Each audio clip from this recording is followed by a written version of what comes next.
विषय हिंदी, सुलभ भारती, 7वीं कक्षा। तो बच्चों आइए हम देखते हैं कि पहले पार्ट में क्या दिया गया। तो बच्चे यहाँ पे जो पहले पार्ट का नाम है हमारा वाचन मेला। ये हमारा पहली इकाई है और यहाँ पे लिखा गया देखो, समझो और बताओ।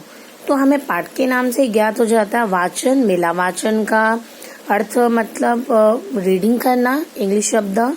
मेला अर्थात जो अलग अलग लोग के एकत्रित होते हैं और उनको जो भी मेला में जो भी सामग्री लेना होता है वो। तो ये जो इस पाठ में आपको क्या बताया गया है, वाचन मेला मतलब पढ़ाई से कुछ रिलेटेड यहाँ पे आपको बताया गया है। तो जैसे कि मैं आपको बता दूं, यहाँ पे बहुत लोग आपको दिखाई दे रहे हैं, ज़्यादातर अधिक बच्चे आपको यहाँ पे इसमें दिखाई देंगे। पहला जो यहाँ पे लिखा है बाल साहित्य, यहाँ पे लिखा है विज्ञान कथा, यहाँ पे लिखा गया है ई बुक्स और यहाँ पे लिखा गया है ऑडियो बुक्स। यहाँ पे कुछ बच्चे दिखाई दे रहे हैं, कुछ बुक स्टॉल है, यहाँ पे भी बुक स्टॉल है जो बच्चे ले रहे हैं, कुछ बातें करके बुक ले रहे हैं। और यहाँ पे लिखा है किशोर साहित्य, ये बच्चा बुक पढ़ रहा है, ये बुक ले रही है, ये भी बुक पढ़ रहा है। और यहाँ पे कुछ बच्चे यूनिफॉर्म पहने नजर आ रहे हैं, स्कूल का गणवेश पहने हैं वो लोग ने। और यहाँ पे लिखा है ग्रंथ दिंडी और यहाँ पे कुछ लिखा है, यहाँ पे पुस्तकों से पाए ज्ञान, जाने भाषाएं विज्ञान। और यहाँ पे लिखा गया है पुस्तक है हम सबकी साथी, प्रज्वलित करे ज्ञान की बाती। तो यहाँ पे जो इतने सारे शब्द लिखे हुए हैं ये बहुत कुछ हमें बताने का प्रयत्न कर रहे हैं। तो आइए देखते हैं एक एक शब्द का अर्थ, जिससे आपको और अच्छे से ज्ञान प्राप्त हो सके। तो बच्चों यहाँ पे जो लिखा है, यहाँ पे लिखा है बाल साहित्य। तो बाल साहित्य अर्थात बाल साहित्य यहाँ पे इससे ये प्रतीत होता है कि बच्चों से रिलेटेड यहाँ पे बुक्स मिल रही है। तो बाल साहित्य लेखन की परंपरा अत्यधिक प्राचीन है। जो बच्चों से व्यतीत जो बच्चों पे होती है कविता, वो पहले से ही प्राचीन काल से ही हमारे यहाँ पे है। नारायण पंडित ने पंचतंत्र नामक पुस्तक में कहानी में पशु पक्षियों को माध्यम बनाकर बच्चों को शिक्षा प्रदान की थी। तो मतलब एक लेखक है नारायण पंडित, उन्होंने कहानी के माध्यम से पशु पक्षियों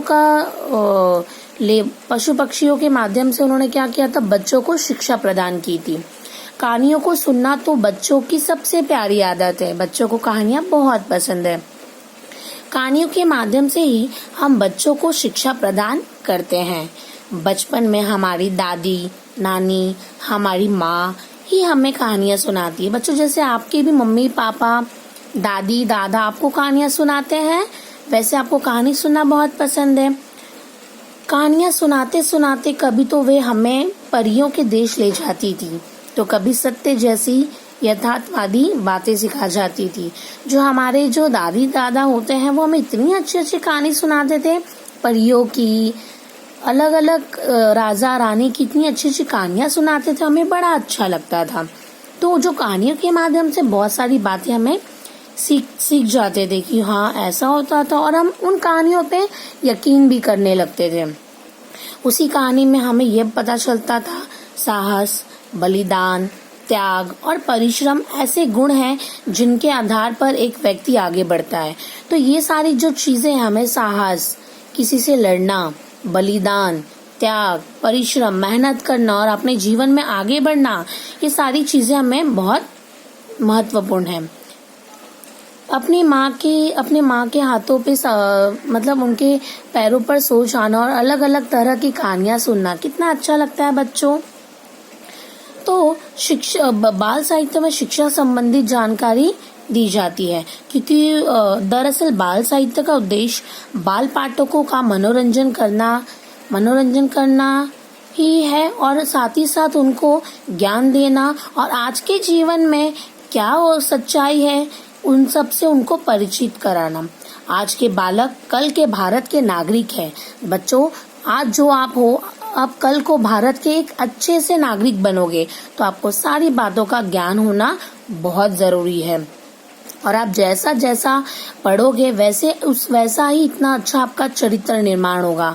कहानियों के माध्यम से हम बच्चों को शिक्षा प्रदान करके उनका चरित्र निर्माण कर सकते हैं, तभी तो ये बच्चे जीवन के संघर्षों से जूझ सकते हैं। मतलब आपको पता चलेगा कि जीवन में संघर्ष, मेहनत, ईमानदारी, ये सारी चीजें हमारे जीवन में क्या महत्व रखता है।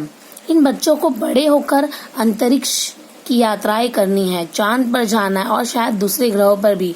तो बाल साहित्य के माध्यम से बच्चे को कैसे आगे बढ़ना है वो प्रेरित किया जाता है। तो बच्चों आपको यहाँ पे दिख रहा है, यहाँ पे क्या लिखा है? विज्ञान कथा। क्या लिखा है? विज्ञान कथा। विज्ञान कथा अर्थात काल्पनिक साहित्य की वह विधा है जो विज्ञान और प्रौद्योगिकी के संभावित परिवर्तनों को लेकर उपजी मानवीय प्रतिक्रिया को कथनात्मक अभिव्यक्ति करती है। मतलब कि विज्ञान कथा में आपको विज्ञान से संबंधित सारी बातें होगी। विज्ञान हमारा आज के जीवन में विज्ञान किस तरह प्रगति कर रहा है आपको विज्ञान कथा के माध्यम से पता चलेगा। विज्ञान कथा उपन्यास की एक शाखा है जिसमें कल्पनाशील भविष्य, तकनीकी और विज्ञान प्रगति की विशेषता है। तो विज्ञान कथा में आपको हमारे एक कल्पनाशील भविष्य, तकनीकी मतलब कि किस तरह से नए नए जो मशीन निर्माण हो रहे हैं और वैज्ञानिक प्रगति की विशेषता कि वैज्ञानिक जो हमारा विज्ञान है किस प्रकार से आगे बढ़ रहा है, ये आपको इस कथा में बताते हैं। विज्ञान कथा में अक्सर अंतरिक्ष यात्रा, समय यात्रा, उन्नत हथियारों मतलब जो पहले जमाने के जो हथियार थे, या मानव और पशु जैविक वृद्धि सहित कल्पनाशील अवधारणाओं को शामिल किया जाता है। विज्ञान कथा में बहुत सारी जो बातें हैं कल्पनाशील भी होती है और इन सब का सहायता लेके हम बच्चों को उनका विज्ञान किस तरह से प्रगति कर रहा है ये सारी बातें बताते हैं। और यहाँ पे है कि वैज्ञानिक सिद्धांतों पर भरोसा करते हैं कि हमारा विज्ञान किस तरह से आगे बढ़ रहा है। तो आज विज्ञान कथाएं, जो विज्ञान कथा में नाटक, उपन्यास, लघु कथाएं, फिल्में, टीवी शो, ऐसे बहुत सारा जो है टीवी शो बहुत सारे जो है वो विज्ञान से होते हैं। अभी जैसे बेटा आप देखोगे कि अभी चंद्रयान 2 मूवी आई है, बहुत सारी ऐसा जो पिक्चर बनाया गया है जो हमारे विज्ञान से संबंधित होता है बच्चों। तो आपको दो ये पता चला, बाल साहित्य और किशोर कथा। और अब आगे पढ़ते हैं, यहाँ पे लिखा है ई बुक। तो बच्चों यहाँ पे जैसे मैंने आपको बताया, यहाँ पे बाल साहित्य, विज्ञान कथा, और अभी तीसरा है हमारा ई बुक। ई बुक अर्थात हमारा इलेक्ट्रॉनिक पुस्तक, डिजिटल रूप में पुस्तक। ई पुस्तक के कागज की बजाय डिजिटल संचिका के रूप में होती है, जिन्हें कंप्यूटर, मोबाइल एवं अन्य डिजिटल यंत्रों पर पढ़ा जा सकता है। जैसे कि मैं आपको बता दूं, आपको सारी जानकारी पुस्तक में दी गई है, लेकिन इलेक्ट्रॉनिक पुस्तक में क्या होता है, जो भी जानकारी आपको एक पुस्तक में नहीं होके बल्कि कंप्यूटर, मोबाइल या फिर अन्य डिजिटल यंत्रों पर दिया जाता है। इन्हें इंटरनेट पर भी छापा जाता है, बांटा या पढ़ा जा सकता है। मतलब ये जो जानकारी होती है हम एक दूसरे को शेयर भी कर सकते हैं, एक दूसरे को बांटा भी जा सकते हैं। ये पुस्तकें कई फाइल फॉर्मेट में होती है, जैसे PDF फॉर्मेट और भी अलग अलग जो फॉर्मेट में ये क्या होती है फाइलें होती है। PDF बहुत सारी चीजें जो है, जैसे मैंने आपको बताया PDF वो सर्वाधिक प्रचलित फॉर्मेट है कि आपको अभी आपको आप गूगल पे सर्च मारोगे तो 7th स्टैंडर्ड 5th स्टैंडर्ड सारे जो टेक्स्ट बुक है आपको PDF फॉर्मेट में आपको बहुत आसानी से मिल जाएगा। जल्द ही पारंपरिक किताबों और पुस्तकालयों के स्थान पर सुप्रसिद्ध उपन्यासों और पुस्तक नए रूप जैसे ऑडियो पुस्तक, मोबाइल टेलीफोन पुस्तकें, ई पुस्तकें आदि उपलब्ध होगी।